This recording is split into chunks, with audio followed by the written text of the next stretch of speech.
Hi,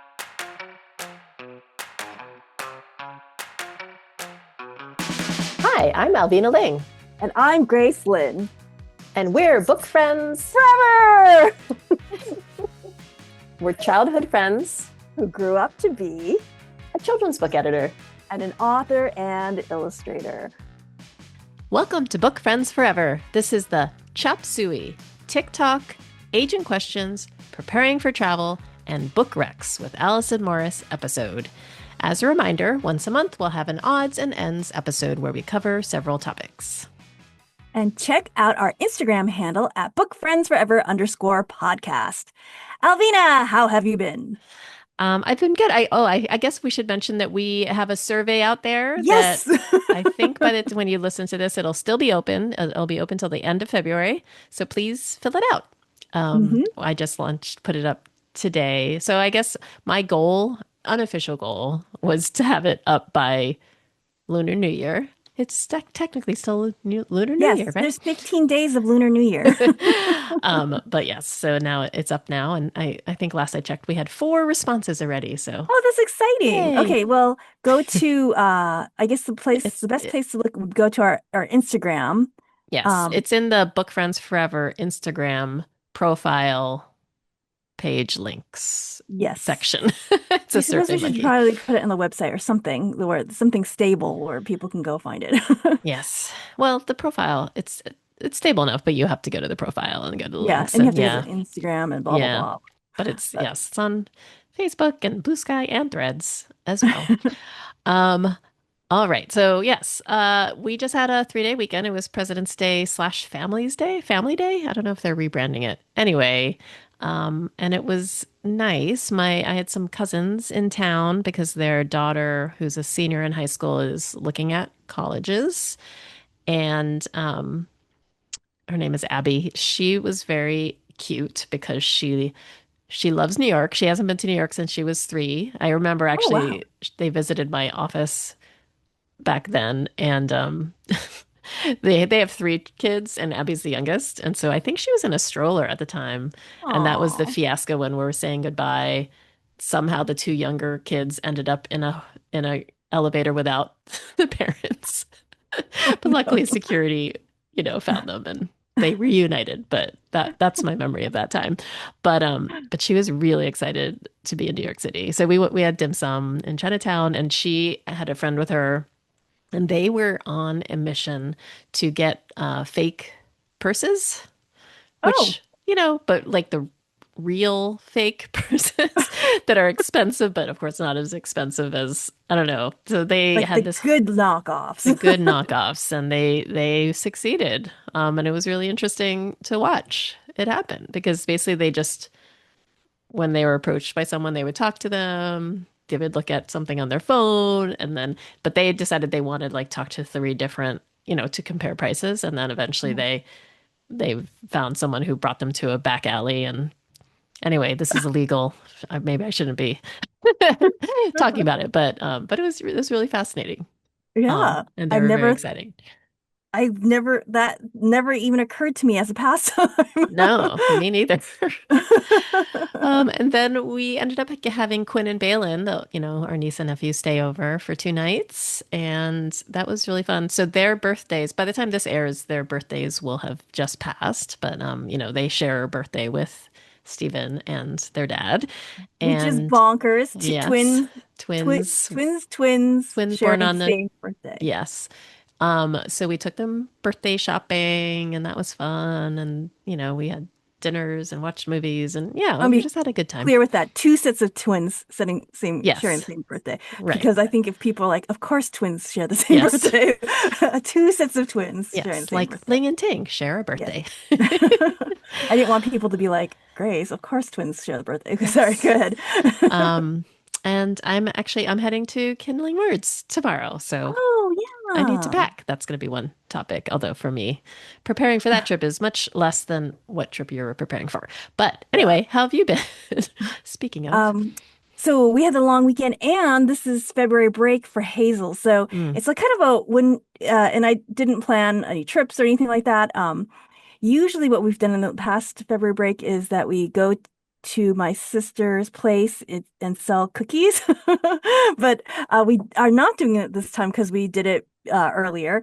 And also and there's other troops there now, so we can't butt in on their territory. We got in what we could. So this year we are just kind of staying at home, and it's really nice. I'm kind of being really I'm doing a lot of brain rotting, which I've never really done before. But because Hazel's home and it just feels like she wants to hang out. So we're watching Ted Lasso. Oh, I love Ted Lasso. So which I've never seen because we're trying to find a Oh, show that we could all watch together, because I do you don't like it? yeah, I like it. But see, the reason why we watched it because I was brain rotting all these clips, right, of different things that I was like, we either will watch Schitt's Creek or Ted Lasso. So I was like watching clips of both of them, and then we finally ended on Ted Lasso. Started watching it today. It was really fun. So that'll be our next show that we watch all together. Um, and then let's see, what did we do? So, but because it's February break, we had Lunar New Year this on Monday. And so I had that Lunar New Year webinar for everybody who had purchased a hardcover book from the Carl Museum, and they got to come to this webinar. That was really, really fun. And I gave so if for newsletter subscribers, they got my free a Year of the Horse paper cut design. And what was really cute is that everybody's been sending me pictures of like, I did your Year of the Horse paper cut design. You did your Year of the Horse paper cut design, and they're sending it to me online, and it's really sweet. And last night I got this really cute message from my friend Mike Corrado, who's like, "Hey, I went to a dinner party tonight, and at the dinner party at the table, they had your paper cut design for everybody to do." And I thought Oh, that was really sweet. I was like, I'm so honored. that is sweet. So, so that was really nice to know that it's been being shared so widely. And then we had Lunar New Year dinner, which was really great. Alex did not go to the hospital this year. If Oh my gosh, listeners I forgot remember, about that. last year we had a Lunar New Year dinner, and he ended up going to the hospital because I got like these new dumplings from like a Chinese grocery store. This year we got the dumplings from Trader Joe's. I was like, we're going to be safe this year. And we cooked everything else ourselves to make sure no hospital this year. So it's going to be a very good year this year. So that's what we've been doing. So I think the rest of the week will also be more brain rotting, but it'll be fun. Yes, you need a break sometimes. We tried, so I think I mentioned last week that we had tried this new Taiwanese restaurant that was near Grand Central. But Hmm. so I decided to try the takeout place that's in that building. It's called Hui House, Hue, Mm. and it's on Hmm. 41st Street. Hmm. And that the takeout place is called Gulp, which they Oh, have several locations. I think maybe one in Jersey City, but that was excellent. So they didn't have I didn't eat dumplings, but we had noodles, long life noodles. long like noodles. We had long green beans this time too. And this year is the year of the fire horse. And so usually you're supposed to wear red on Lunar New Year, but this year I read a lot of things where it said you should wear green because the Oh, fire horse is such a vigorous the horse is already a vigorous animal, and to be a fire horse is super vigorous. So you should wear earth color to oh, kind of balance off the fire. oh no. Well, I wore red. I I think you're supposed to still wear red, but like off like Also green. yeah. Hmm. Red and black. I know. I think Oh it's well. yeah, I wore black too. Oh well. All right. So for this Chop Suey episode, for our first segment, we talked about last week at the end during the credits. So I don't know if people listened to I it, but doubt anybody listened to this. I mentioned that I deleted my TikTok. And then I think Grace, you mentioned that you were planning to. And so Yes. Julie, our guest, Julie Headland, after we stopped, recording, she said, "Oh, why, what's going on with TikTok?" So we just thought we'd talk a little bit about what's going on with TikTok and why we decided to leave that platform. Yes. So I think most of you might have heard that the U.S. that was forcing a transfer of ownership from China to the U.S. And so that happened, I would say about a month ago. Um, and when that happened, I will say I immediately noticed a difference. So the previous day before the transfer, I was on TikTok and I was using it to because that was kind of like right in the height of everything going on in Minnesota, like after Renee Good was killed and Alex Preddy, or it might have even been before Alex Preddy, or I'm not actually sure, but I was using TikTok as I often do when there's some kind of like, you know, current event and trying to see what's going on the ground floor. And so the day before the transfer and the weeks prior, there was so much content. And so that my algorithm knew I was interested in that. The very next day, my algorithm did not show me anything. And so I did a search, and then the only videos that were surfacing were from news outlets, mostly CBS News. And so the basically the majority owner now of TikTok is the Oracle founder, um, Larry Ellison. And he also owns nearly 50% of his son David's media conglomerate, Paramount Skydance, which operates the CBS broadcast television network, Paramount Pictures, and the Nickelodeon cable channel. And I think a lot of you might know what's going on with CBS News, like that has really sadly taken this huge nosedive in terms of freedom of speech and just they're censoring 60 Minutes. And it's just been, a lot of the anchors that I've trust, like John Dickerson is an anchor that I listen to his like one of his podcasts, and he quit and they fired some other people, and it's just been really, Even really Anderson sad. Cooper. Yeah, it's just really been sad to see what's been happening. And so I just felt like this is a disaster. But I didn't delete right away. TikTok claimed that all of this was a result of the snowstorm. This was also around when the snowstorm happened, that there was some, bug. But and I know our friend Anna was like, what's going on with TikTok? Because she was trying to upload something that wasn't really controversial, but maybe had like a little bit of, it just, people were commenting that they were censoring the mention of Epstein. Um, there is a Palestinian influencer or journalist actually who had like millions of followers who was banned without reason all of a sudden. And so all of this stuff was happening. And they also changed the, what is it called? The terms of agreement where, apparently it said similar things like but it was becoming more obvious that they were tracking things like citizenship, and I think in light of everything going on with ICE, that was just another red flag. So anyway, I just decided it's kind of similar to when Twitter changed ownership, and I decided to leave Twitter as well. I just felt like, you know what, it's time to leave. So that's why I made the decision. Anyway, what are your thoughts? Sorry, I've been talking No, I think so that's long. that's pretty much it. But honestly, it was not really that hard of a decision for me. I never used it ever. I like you were saying how you used it whenever like news came on, you would go there. Like I never ever opened that app unless I was posting something for Mm, promotion, and I never really got much traction on there anyway for promotion. So yeah, maybe if I did get more traction, I might have gone there more often. But since I wasn't getting anything, it was just like, okay, it was just like another, how they say throw spaghetti at the wall. I was just like, it was just another wall to throw spaghetti on. And it wasn't really sticking, but it was just like, well, maybe someday it might. And then when everybody else was saying all these terrible things about it, I was like, well, that's an easy, like, yeah, delete. Like, I don't yeah, really need it. Just like Twitter. I was like, I never used Twitter either. yeah. So it's easy delete. So, I think for me, I love Twitter and I love TikTok, so it is a little. I am grieving the loss of both a little bit, oh, but it's all right. interesting.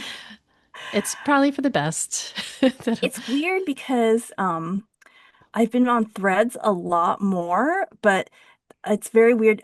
My algorithm is so now now it's all heated rivalry, Ted Lasso, just Creek. Like it's so like Yeah, not anything serious. Like so I'm like okay. And so Yeah. But that doesn't mean it's good. But I'm just saying that Yeah. I find myself going there more.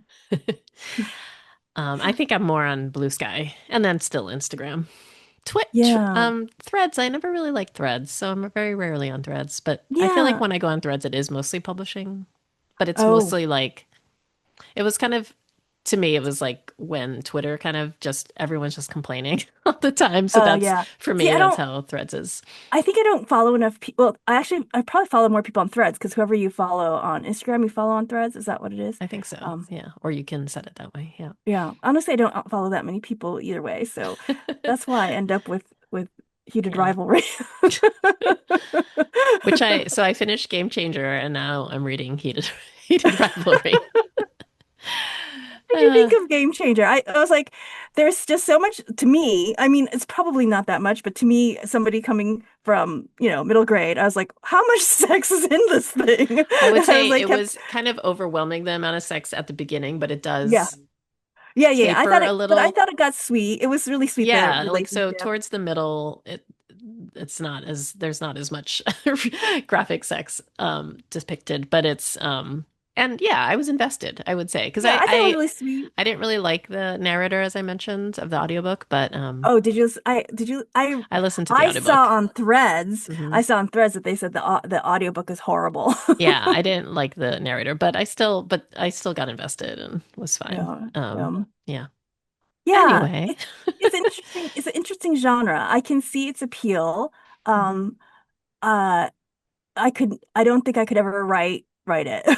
No, and I don't think I ever want to edit it. So, um, all right, let's move on to our next segment, which is agent questions. So I think we were Ah, talking about, I guess we're talking about agent relationships, and then and I apologize to whoever it was I had been talking to a while ago who shared this with me. I think it was an agent.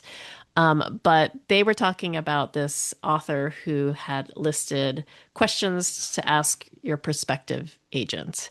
And I thought it was interesting. And I also thought it was kind of interesting to, um, I guess, to think about, I mean, for authors to think about like what your relationship is like with your yeah. agent. I So, think it's yeah. actually really timely because I have a lot of author friends who have recently either ended relationships or looking for new agents, Mhm. and I found and I talked to them and I realized I've been with Rebecca for like 20 years, like, and I do not know, like, I was like, I have no advice for you.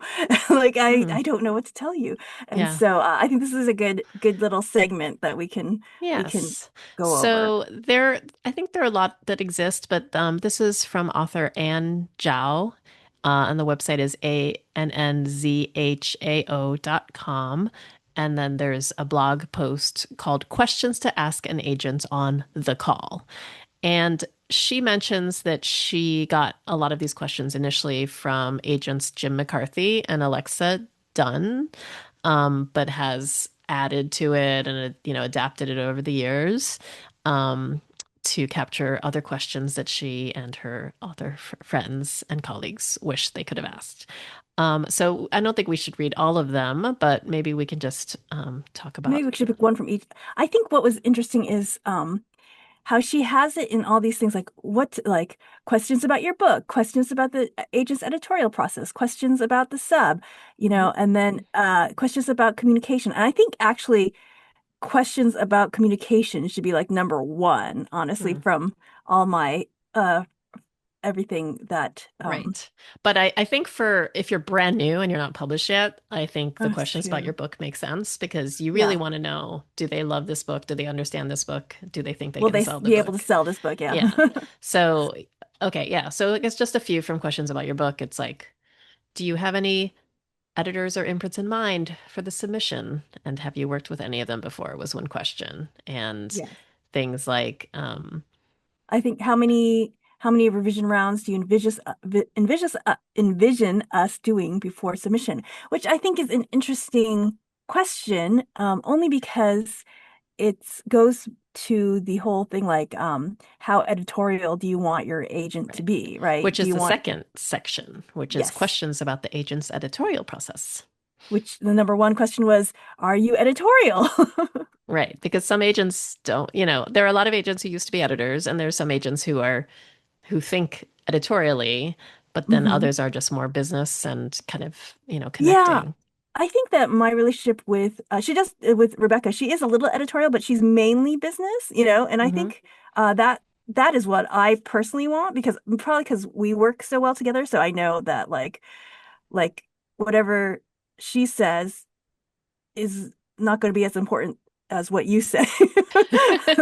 Right. And I think most agents, even the ones who used to be editors, still say that. They say, Yeah. and I think their job is to get, and I remember Bethany Strout, who's a former assistant of mine, used to work at Writer's House. And when she started working for me and I asked her to do a round of edits or, and her comments were so kind of top line. And I said, no, no, you have to get more detailed. And she realized, oh, she was very used to just doing really, really kind of loose comments because their job is just to get it to the stage where an editor will want to acquire it and can see, Hmm. acquiring it. Whereas once it's acquired, the editor's job is Yeah. to get it ready for publication. So Yeah. there are different kinds of, Hmm. edits. But one of the questions that I think is important, it says, what happens if we disagree editorially? I think that's a good. Mm. And then This, who decides when the manuscript is ready to go on sub, you or me? Which I think is ah, also interesting. that is interesting. All Okay, right. questions about sub. Um, okay, will you share with me a complete list of imprints and editors you submit to? I think that's interesting because some people want to know if they get the rejections, if they're like some this person passed, this person passed, and then other people want to know exactly like who passed and why and all those things. So I guess it's kind of like a know yourself question when you Yes. when you Right. ask Because this. this is another question farther down is how will I receive responses? And does this change depending on good news versus bad news? Mm. um, and then, oh, this was an interesting one. What percent of projects that you've put on submission have you sold? Hmm. So there are like some headings that say percentage is a better number to get than total number, which I think is true. What are things that you look for as an editor when you work with an agent? Like, what are the qualities that you like when you work with an agent? I think thoughtful submissions.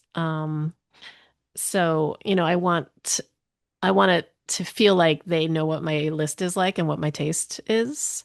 Not too many. I mean, we have complaints sometimes in editorial meeting. There are some agents who will send you multiple submissions, even though they know that you already have like two submissions from them. They'll keep sending you. And then Uh-huh. there's others who, it's good that they wait until you decline one, but then they like, as soon as you decline one, they like send you one immediately. And they're like, give me like a week break or something. Um, so that I also look uh, for, I mean, also, I want someone who's nice, nice and communicative. I definitely don't want to work with anyone who's mean. And when it comes to the negotiation process, like yeah, just pleasant. You can be tough, but you can still be nice. Yeah. Yeah. So, Yeah. And I feel, oh, let's go to the questions about communication. Speaking of okay. communication, Yes. um, we could probably go. What's interesting is that there's the least amount of questions about this. So we could probably less read all of them, which this is what I think is the most important. Okay. So the first one is, do you prefer to communicate via email, phone, text, video call, or some combination of these? And I think that's really important because, I think that some agents, like I have some good friends who they like text their agent like two or three times a day. I have other friends who talk to their agent like once a week. Mm-hmm. Um, and so I think it depends. I think you need to know, and or in some cases, you only talk to your agent like once or twice a year. So it's kind of trying to figure out which way works for you. Hmm. I mean, it is kind of like dating, right? Like there's some Yeah. people who are like texters, and it's hard, I think, to date someone, if you're a texter, to date someone who's not a texter, because then it just Yeah. feels like, and vice versa. Like if you prefer talking on the phone, but they don't really like the phone, like that's really tough. So I think Yeah. it's the same. with an And then there's agent. people who want to be in constant communication, and other people like I need a lot of space, so Yes. So the second one is what are your typical client response times for general questions, urgent requests, and reading manuscripts? What should I do if I haven't heard back within this time? So I that's think pretty that's good good. for expectations. Yeah. Yeah, that's good. So you can set the expectations earlier. Mhm. What is the longest I would go without hearing from you? Which I'm sure they'll say it depends if you're on Yeah. active submission versus, Yeah. you know, Versus just like um, waiting. if I wish to, would I be able to text message you, DM, Zoom? See, so that was what we're talking about. Hmm. And then the last question, are there ever periods of time where your communications might be less frequent? When can I expect this? So I think I don't Yes. know, I think that's good. I feel like there could be more, right? So, Yes. And I kind of feel like there's too many other questions and topics to go through, but I yeah, definitely recommend to listeners if you're, maybe if you're in a agent relationship and you want to, so, make that relationship better, I think this is still a good resource to look at. I yeah. think if you're looking for a new agent, it's definitely a great resource to look at. So if you asked every single one of these questions, you'd be on the phone for like 3 hours. There's so Yes. many I think you questions. definitely have to pick and choose. So don't ask all of them. Yeah, there are probably like over 100 questions on this Yeah. website. So, but I think that goes to show how important the relationship is and how important it is to get to Yeah. know an agent before you decide to go with them. Yeah, I think that's what I was talking to some friends today about how, because we're of the agent relationship, and they were saying, and I think I've mentioned this before too, in the olden days when we first started, it was the editor author relationship that mattered so much, like, Hmm. but now it's, and the editor was who would stay with you for life, basically. You were like that person's author forever, and you're always loyal to that editor. But things have changed so much, editors move around, editors leave, editors. So now the person who stays with you your whole career, hopefully, is your agent. The agent has taken over that kind of role Yeah, as your co-companion in publishing. So, it's it is true. interesting All right. change. All right. Okay, so for our next segment, because Grace, you are preparing for your trip to China, we thought we'd Yes. just talk about how we prepare for a trip. Yeah, actually, I was like, when I suggested this, I was more looking for tips. Uh, Like how I leave for Hong Kong on February 28th, and I'll be gone for 3 weeks, and I'm going to go to Hong Kong. Then from Hong Kong, I'm going to mainland China, and then from mainland China, I'm going to go to Taiwan. I am trying to put it as an adventure. It's going to be an adventure. so I I would suggest putting an out of office on your email, even though you Oh, are probably going to check email. You might want to say I'll be traveling and may not be as uh-huh. I've Responsive. seen people do that. And I Okay. did that once on my personal email, my Uh-huh. Gmail, I think when I was on sabbatical maybe, Uh-huh. or it's just a time where even with personal email I didn't want to Uh-huh. be expected to respond. Oh, Um that's a good idea. yeah, I think I would, I don't know, other ways. I mean, I know you're in China. So, oh, by the way, I did look it up and it seems like DuckDuckGo is not Available in China? available in China too. Although I saw mixed things about it. Yeah. I had to, So so it's interesting because I've been doing all this research for my trip to China.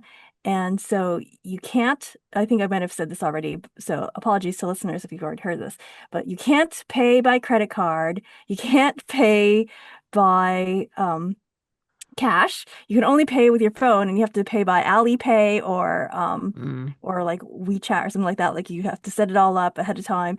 You have to get like an eSIM. It's like it's really interesting how China has been able to really shut down like uh global influence. Like mhm. it's kind of fascinating. Like they don't have Facebook, they can't get Gmail, they can't get Google, like you can't use Google Maps. Like it's just whereas like every other place in the world is not a problem, it seems like. Well, I'm sure there's other places, but Yeah, you might want to get a, I don't know. I don't know. What do they advise for China? Like, do you like to get a different phone? no, they suggest using a eSIM slash VPN kind of Oh, thing, but okay. even so, Hmm. to use apps that are that the like instead of Uber, it's something called DD, and for instead of Google Translate, you use Microsoft Translator, like all these things. Okay. So they gave you all these things. Oh, and what's really interesting is even the battery. So if you use a portable battery to Hmm. charge your phone, you have to make sure that you get the right battery. It has to be China certified because they go through your luggage, and if they see the battery that's not Chinese certified, they throw it away. Wow. And I'm like, oh, I hope they don't go through my luggage. Wow. Oh my gosh. There's so much for you to prepare. I know. Are I'm like, you checking in luggage or trying to I do? am. I didn't I mean, want it's a long to, time to. but it's a long time. And so, oh, what was so interesting was I usually do a readers theater with my school visits because in Hong Kong I'm doing school visits. And so I was like, oh, I will mail my props ahead of time. And so I went to go mail my props and they told me it cost $1,000. And I was like, Wow. I guess I'm gonna check in luggage now. Oh my goodness. Well, So, and I I changed the props up so they're not so big. I am very excited for your trip.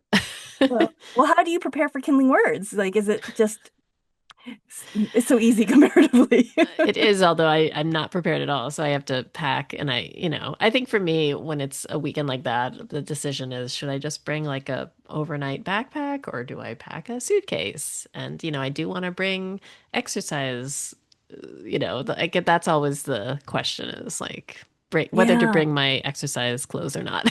That is my hardest thing because exercise clothes for some reason seem to take up so much room, even though They're I not. can't figure Yeah. out why. I guess it's the sneakers, and that's why I'm trying to figure out when I go to China. I'm like, it's 3 weeks. I probably should bring exercise clothes, but at the same time, I'm like, am I really gonna have time? Like, so Right. I mean, I think I would. So sometimes if I know I'm gonna have time to exercise, I'll bring enough for the whole trip. I mean, yeah. usually I'm not packing for like 3 weeks or something. But if I'm not sure, then I'll just bring some so that like I know, okay, if I feel like exercising, I know I can, but then Yeah. I'm not bringing all this clothes that I'm gonna waste. And then if I really want to keep exercising, then I can wash the clothes in the sink. Yeah, I'm thinking I'm probably Mhm. gonna do a lot of hotel laundry and stuff. Like when I went on tour, I like washed clothes in the sink and that worked out okay, but I feel like I'll probably take advantage of the laundry this time. Yeah. We're gonna So I think we're recording one more episode after this Yes. before your trip. Yes. So if anybody has any great tips, please send them in. I would really, really appreciate it. All right. So now we are going to welcome special guest Alison Morris, children's literature specialist, who will be, yay, Yay! hi Alison, Hi. who will Hi, be Allison. telling us what we could be reading. And As we're also, Hi. celebrating her happy belated birthday. Happy birthday. birthday, belated Thank birthday. you. Thank you. Thank you. The big 5-0. I know some of you are already in the club, so I know. Welcome to the family. I don't know the secret handshake yet, but We'll come but up with I'm one. experiencing all the joys of perimenopause, y'all. So Oh, that's not even true, actually. There are some that I'm not experiencing, and I hope I never have to. But Don't um, worry. yeah, I think that makes me really in the club, right? Isn't that how it works? yeah. Anyway. Yes, it's the golden ticket in. Woohoo! I mean, I guess technically it can start much earlier. So, but regardless, I think of 50 as being the if you're not here, just give it a day, like any minute now. Yeah, for So, sure. yeah. Yeah.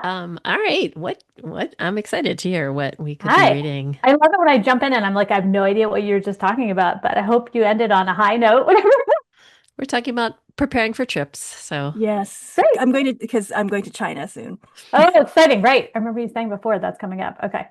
Cool. Cool. Cool. All right. Yeah. I thought I would kick us off.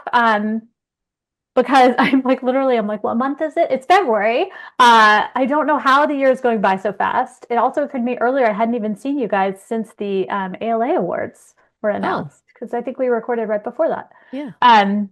Anyway, that already feels like ancient history, and yet not. Still very recent. So exciting times. Um, Anyway, it's Black History Month right now, February. So I definitely didn't want the month to go away without us having a chance to talk about a couple newer books that I was excited about that feel relevant. So the first one I want to give a shout out to is This Is Not a Small Voice, Poems by Black Poets. This is just a really wonderfully rich collection of 100 poems that came out in September. And it was edited by Tracy Todd, Tracy Traci, Todd, and illustrated by Jade Orlando. Tracy is herself an incredible writer and editor. And I think it is a terrific book, obviously, to highlight this month, but really, obviously, also a book that should be read all year. And it includes a terrific mix of poems, both old and some brand new. By poets such as Lucille Clifton, Newbery Medal winner Renee Watson, Nikki Grimes, Langston Hughes, Gwendolyn Brooks, Maya Angelou, Amanda Gorman, Joseph Coelho, Ross Gay, Carol Boston Weatherford, and that is obviously just to name a few. And I really just, part of what I love about it is the poems themselves, like as a mix, they just focus on a very wide variety of Black experiences and different elements of Black culture. And they collectively just form this really terrific celebration of Blackness that really tips very solidly in the direction of Black joy, especially when paired with Orlando's vibrant watercolor illustrations. And in the back, there's also a really great afterword that offers just really good nonfiction back matter that I think will be especially helpful to parents and educators who are trying to contextualize some of the content of the poems for young readers. So it's really, really well done. So that is This Is Not a Small Voice, Poems by Black Poets. And it's out now. So I recommend looking for that. And then just a picture book I really love that is coming out in March is While We're Here, written by Ann Winter, who I have not met in person, but we met, I'm going to say met in air quotes, on Instagram ages ago because she was a listener of this podcast and reached out to me at one point. And she has since published multiple books.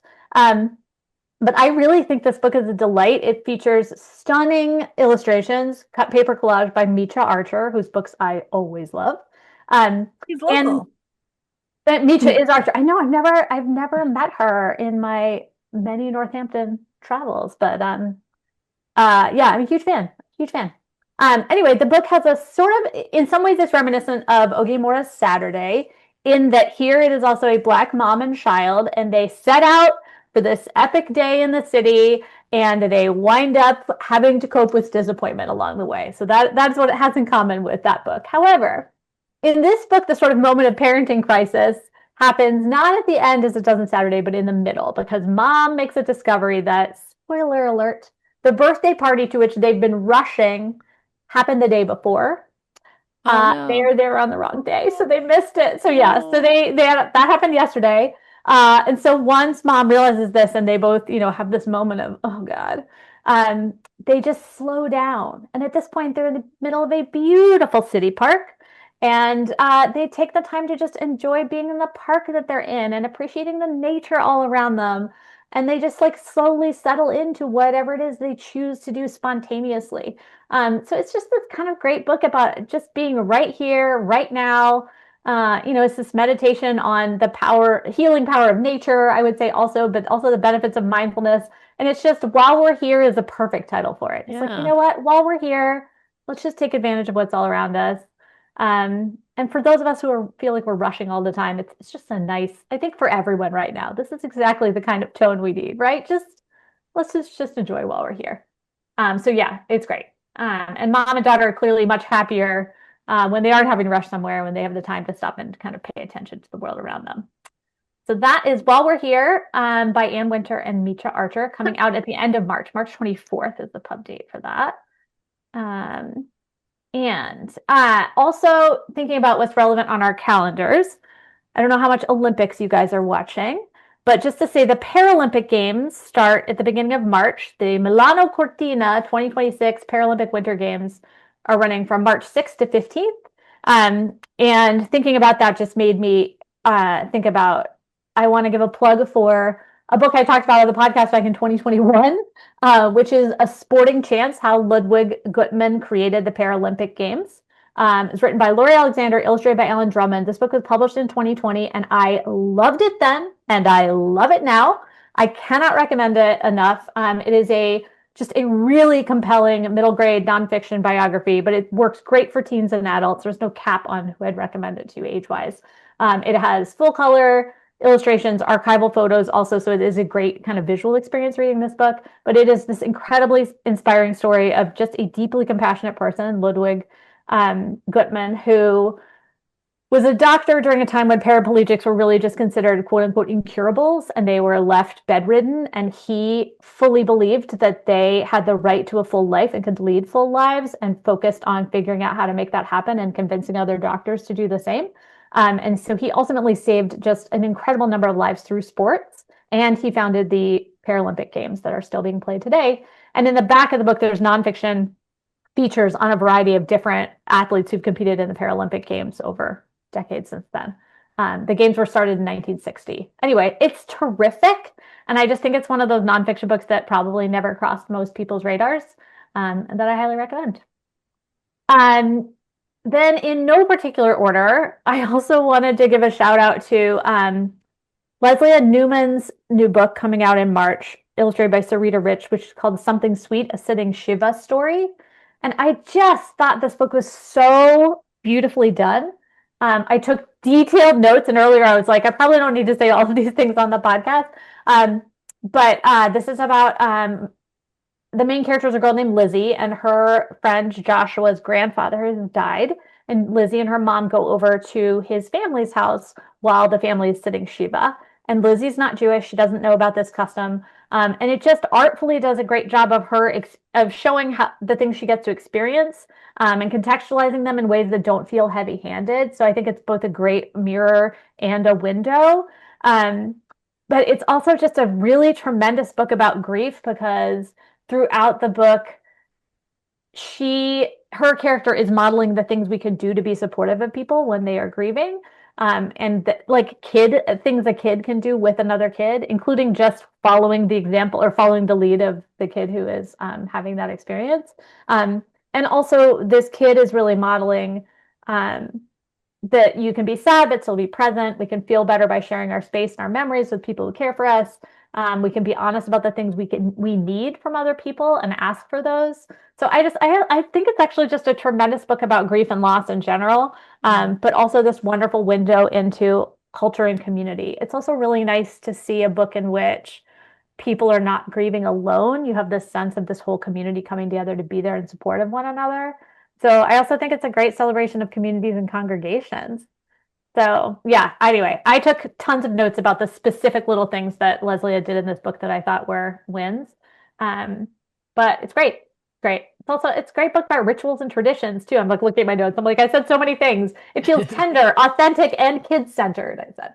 So that one was wonderful.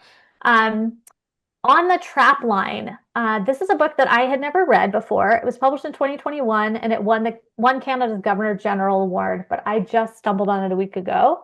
On the Trap Line, written by David Robertson, illustrated by Julie Flett. Have either of you seen this book? It's don't think so. beautiful. It's just really lovely. So it's a contemporary picture book about a boy who goes with his Cree grandfather, his Mosham, to visit the place where his grandfather grew up, which is on a trap line where people hunted and fished and lived off the land.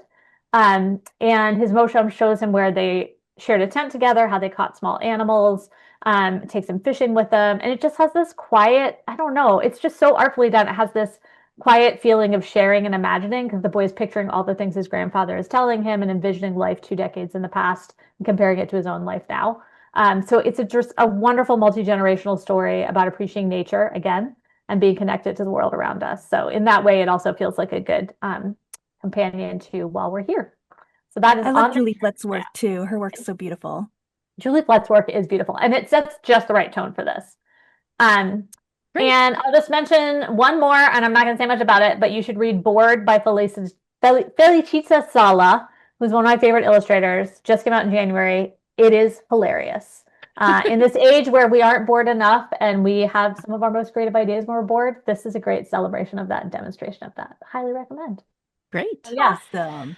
All right. There you So go. now we'll end as we always do with what we're grateful for. I can start this week. I am grateful. So I went running this morning and I haven't been running probably all year because it's been so cold and snowy. And I did make the mistake though of like not staying on the main road and like I was like, oh, it'll be fine. And I almost slipped like 3 times and I Oh, ended up no. walking like during the middle part. So what I'm grateful for is both being able to get outside, but also that I didn't slip and fall. Grace, what are you grateful for? Well, that's so funny because that's almost exactly my Oh, same grateful too, because I have not been running at all. It's been so cold and so miserable, and it's been so dark in the morning too, right? Like yeah. that's the whole reason why I started my drawing the chickens is because when I would go out to the workout at the gym and come back and it's still dark out, and so I would never see the sun. And so it's so nice now that when I do my early class and I come back and the sun is out and I'm like, yay. And I actually went for a run the other day and it's finally warm enough where like I'm not uh, like where I can run. I remember trying to run once in the real cold and I came back with like this rash all over me. And I was like, nope, not doing that again. So so I'm like, it has to be above 15 degrees. It has to be 20 degrees. I'll do like 18 or 19, but it's got to be like in that zone for me to run now. Allison, what are you I grateful have for? I have terrible circulation, so I'm terrible in the cold. So I am also grateful for warmer weather. I was going to say that I'm grateful for all the signs of spring that we're having down here Yeah. right now. Oh. It's just great. We have robins everywhere in our yard at the moment. So it's sort of like, when you see that one robin of spring, like we're seeing like 20 at a time. That's what it feels like. Um, so yeah, but I am very ready for spring this year. Yay. So All yeah, right. yeah. And that was the Chop Suey TikTok, agent questions, preparing for travel, and book Rex with Alison Morris episode. Thanks for joining us, and thanks to Alex at Paceyworks Studio for editing this podcast. Please rate and review us on Apple Podcasts and tell a friend about it. And tag us on social media using the hashtag BookFriendsForever, or send us a message via Instagram at BookFriendsForever_podcast, or via our website at BookFriendsForever.com. And join our Patreon and do the survey. The link for the survey, maybe we should put that in the show notes too. I'm Alvina Ling. You can find me at Planet Alvina on... No, sorry. You can find me at Alvina Ling on Instagram, Blue Sky, and Threads. Allison, where can people find you? You can find me at Kid Lit Girl on Instagram and under my own name, Alison L. Morris on Facebook. And I'm Grace Lynn, and you can find me at Pacey Lynn on Instagram and Threads, and author Grace Lynn on Facebook and sometimes Blue Sky. Have a great week. And don't forget to read. Bye! Bye!